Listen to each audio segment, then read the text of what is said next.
Bullying has always been under the limelight of all juvenile crimes throughout the nation. Yet there is still a lot of youth who has fallen under the hands of bullying. Bullying is definitely a social problem, and it is disheartening that the importance are usually neglected. But there is no solution which can permanently eliminate bullying from the society. Good morning, I am Priyanka, your host for today. Welcome to the Global Talk Forum. Today, we are going to talk about the most common issue evolving around the country, which is bullying. Before we start, I would like to thank all of you for allocating your time to join me on this talk today. Thank you. First and foremost, we have Ms. CHHOA, who is a successful YouTuber with more than 2 million subscribers. What brings you here today? Good morning, everyone. I'm here to share my personal experience as a YouTuber. You all would probably think that we live a fancy life while enjoy being popular like a star with millions of followers. However, this is not the truth. There's a dark side to having such a visible presence on the internet. I myself have been a target of cyberbullying ever since I began my fame from covering songs on YouTube. People were writing things all over the internet, and they judged me for being ugly and being annoying. The most intolerable part was when the abuse reached my family member. I could still remember I received a message from a girl on Instagram who said that I really hate you and I want you and your family die. My experience was so traumatic that I even locked myself in my room and my dad had to break my door down. I was really depressed and I have been told to kill myself like 30 times already. All the nasty comments hurt me so deep, and the barrage of verbal assaults really affected me a lot. I see. I have never thought that even a YouTuber would face this type of things. So how do you get through those tough times in your life? Healing from traumatic experience was really tough in fact. I feel really blessed and lucky to have friends and family around me during my lowest moments. They gave me emotional support and lent me the shoulders to lean on. I really appreciate them for channeling so much positive energy into my life and let me realize that there are still many people out there in this world who really love me and support me. Oh, I even heard that you are an active ambassador of RAGE. Can you elaborate more on that? Yeah, one of my friends who happened to be the volunteer of RAGE came to approach me and invited me to become the ambassador of Stand Together campaign. For those who have no idea about what RAGE is, it's actually a journalism team that focuses on social issues in today's society. So I accepted her invitation to become the ambassador because I want to encourage everyone to take a stand and put a stop to this horrible epidemic. I think that everyone is allowed to defend him or herself, and everyone deserves the right to speak up. And if we can do this together, we can definitely make a big difference and even save lives. So I have an advice to all the victims of bullying.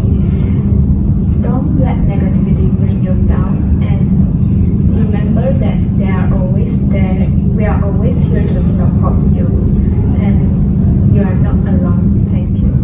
Thank you, Ms. Carine. Next, we have Ms. Gigi, who was a victim of bullying and now she's the boss of her very own makeup line. Hi, good morning and nice to meet you. So basically, I was a victim of verbal bullying. Among girls, verbal bullying is everywhere. From the spreading of rumors around school and on the internet to just straight out bashing of someone's self-esteem, bullying has affected each one differently, with some having more worse coping mechanism than others. I myself have been a victim of verbal bullying. Many times to the point that I lost all motivation to do anything. I was born in a conservative family that it favors son over than daughters because my mom believed that sons are the breadwinners of the future. and they tend to show more concern towards the elder brothers than towards me. So this is a sad part. This made me feel left out and so unloved, the hatred that develops in me, and this has shaped my reserved nature. I wasn't good at expressing myself as well as making friends, which made me an island. When I started schooling, I thought I could distract myself from all those emotional pressure from home by making friends, but in fact not. However, being in an international school student, I did make friends, but it did not change my situation over, and it got worse every single time after that. Everyone in the international school was as bright as the sun. I, on the other hand, were under their shadows. I've constantly been outcasted by my classmates because I'm not a cool kid like them. Whenever I go, they seem to avoid me, and sometimes they would pinch me, and this left bruises all over my hands, my physically, on the place that can be hidden. So for these 2 years of school, I was treated like an animal, and I felt pretty lost. I didn't know what to do. I felt depressed after being physically and verbally abused, although they claim it has harmless and those bruises have faded over time, but it still left a permanent scar on my mental health. I would never forget the desperation I faced in those years with no one is there to reach me out, no one wants to help me. Yeah. So what kind of advice would you give to your younger self? If you're in this type of situation, please find someone to talk about it. It can be a trusted friend, a teacher, or a school counselor. There are a variety of online support as well. Journal about it, and you can also make art projects or art crafts during your free time, and try to connect to your feelings. The biggest thing is not abandon yourself in the process. Don't treat yourself so bad, don't try to hurt yourself. And you also have to stand up, speak up, and say no to bullying, and do whatever you can and maintain at a safe distance. Please get support and know that you matter and you are not alone. Next, we have Ms. Xion, who is a parent of a victim of bullying who passed away 2 years ago. Do tell me more about yourself. Good morning. It is an honor for me to be on this forum. Well, I'm a huge advocate for our nation's Stand Together movement. I'm currently doing my late son a favor to spread awareness on bullying, as well as helping our youth who are struggling with bullying, and also helping parents who has lost their children due to bullying. So, how did it feel when you found out about your son passing? Well, it was a late afternoon when I entered his room. Till now, the image is still vivid in my memories, but I know that it's too late. I definitely had a painfully long time coping with my regrets. But the worst part of all is that I didn't even know he was being bullied. I sympathize with you. So, how did you get through those painful times? I know that regretting isn't going to solve my situation. Hence, I started to actively participating in various campaigns against bullying. That way, I can at least empathize and help parents who has lost their children due to bullying after what has happened to me. So, what is your advice to prevent such tragedies from happening? Well, I would say that we must keep an eye on our loved ones, not in a literal sense, of course, but it is always important to catch up with their lives, share our feelings from time to time. Even simple questions like how a school might save them from constant depression. Being a busy single parent, I didn't have much time for my child, and I'm extremely guilty of neglecting his mental health. He didn't have that chance to share his troubles in schools, and it made him end things in a very extreme way. Thank you so much, Ms. Xiong. Next, we have Ms. Harene with us today. I am totally shocked to hear that you were a bully. So, what made you a bully, and how did it feel bullying? So what happened is actually my mom left my dad for another woman, telling a reason that she's no more attracted to him and she loved this girl at a workplace. So she didn't even consider bringing me or my little brother to be with her. It was a very bad night, and that same night my dad committed suicide and left us with nothing. That's the day that made me into a bully. Since then, I started hating people, especially I hated homosexuality the most. So I always pick on them and bully them. So my brother is the only happiness I had, and I have his 4 friends. And they are actually a very bad influence to me. They encouraged me to take drugs, smoke, vandalize, and these are the 4 people I bully people with. So that's what happened. It must be really tough for you. So, who are usually your targets? I usually target the weak and unpopular kids because I know they're not gonna fight back.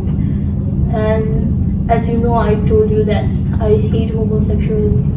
So I always pick on this boy in my class. He's actually a bisexual. So what I do is I comment very badly on him. I hurt him, like throw things on him. I also bully this weak kids. I can actually sense them by their reaction. If they are scared, I know they can be very submissive. So, when was your turning point? It happened when I was in my last year of school. My brother Bruno was in first year. He's actually a very soft-charactered boy. He's very cute and kind. We usually have dinner together, and this one night he looked very pale and upset. So I asked him what happened, and he started crying. Then after some time he told me that he actually liked this boy in his class. I was actually devastated to learn that he's also bisexual. So then I realized how he would have felt. He was actually commented very badly by his classmates, and he was also bullied by some bullies. After that, I convinced him to change school, and we moved to another city. And that's when I started being kind to everyone, and I really felt very bad for bullying. That was my turning point. Okay.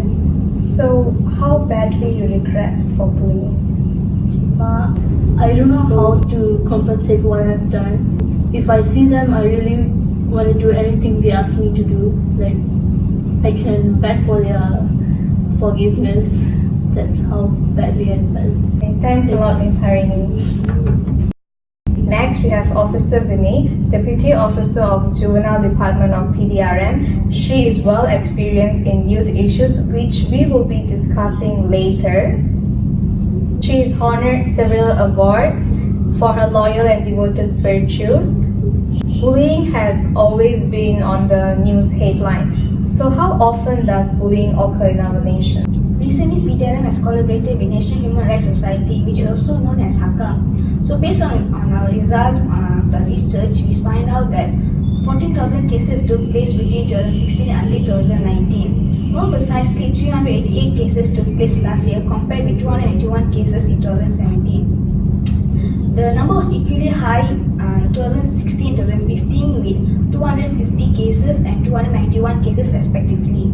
Approximately 84% of the students in Malaysia suffer from some form of bullying, with 33% are being bullied online. That's alarmingly high.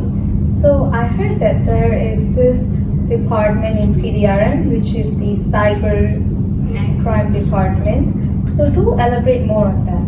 Most frequent question asked about is whether cybersecurity is an enforcement agency. Well, the answer is no. We are not a law enforcement agency. We do not knock down the cyber criminals' houses and seize their computers. However, we provide support for the enforcement agencies and the victim to ensure that justice will prevail. We also assist the cyber forensic and analyze evidence relevant to the cases. In Malaysia, the cybersecurity also provides a specialized cybersecurity services such as the cybersecurity responses team, cybersecurity proactive services. So for more information, please look up to our independent awareness website, which is www.safetytips.my to obtain safety tips and for secure venture into the cyberspace. What has the police department done for the schools to avoid and overcome this problem? We do have annual visit to school in district to keep up with our student safety. Lastly, would you like to convey any messages to the Malaysians on behalf of the police department? Bullying should be stopped as it's not good for the health of community and clogs up the information channel with pointless and negative bullying. So, we as a police department, we care about our community and we seek for citizens of Malaysia to do their part to stop foreign bullying. If anyone witness bully, please do not hesitate and immediately contact the Police Bully Crisis Department, which is 03-8737-9810. Thank you so much, Officer Vinny. Last but not least, we have Dr. Catherine, who's a psychologist and an author. She works with students throughout Malaysia and she has a huge impact on modern education and mental health awareness. Good morning, everyone. Thank you for having me here today. So, bullying is definitely not a result of innate temperament. Instead, it is always triggered by some minor aspect that we never took account of, such as the family relationship or the bad behaviors and attitude we display around the easily influenced teenagers, which could indirectly shape them into bullies without us knowing it. So, bullies, they actually could be someone with high self-esteem or someone with low self-esteem. Although both the traits seem complete opposites, but they actually share the same goals, which is to showcase their superiority by belittling others just to hide away their insecurities. On the other hand, the victims can be just anyone. They could be someone submissive, especially someone who is submissive, as they are usually too afraid to stand up for themselves, which makes them an easy target. I also heard that you're traveling to all the schools around Malaysia, which has a higher case in bullying. Can you elaborate more on that? Yes, me and a few of my colleagues have been traveling to schools since last year to provide education on mental health to teachers and students to raise their awareness on the severity of bullying. It is common that you can find the students are usually getting bullies in school. They are usually too afraid to defend themselves or to open up with others just to get help because they don't know how to protect themselves. It is also common to find that teachers are usually oblivious towards the bullies among students because they thought the teenagers are having fun in their own way. Therefore, we decided to help to raise the awareness and help them to identify, overcome, and preventing bullying by giving talks or giving education or things like that. So, do you think counseling can overcome this issue? Of course, counseling indeed helps in overcoming and preventing bullying.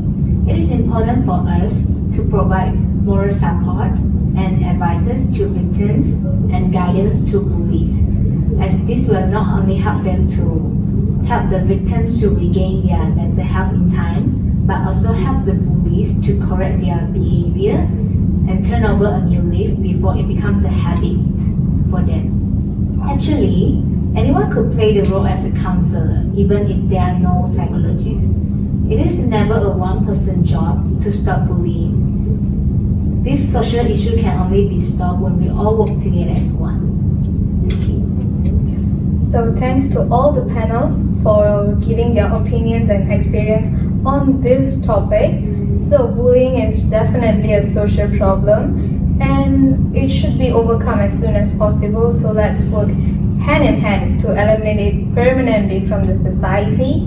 So that's all for today's Global Talk Forum. Thank you and have a wonderful day.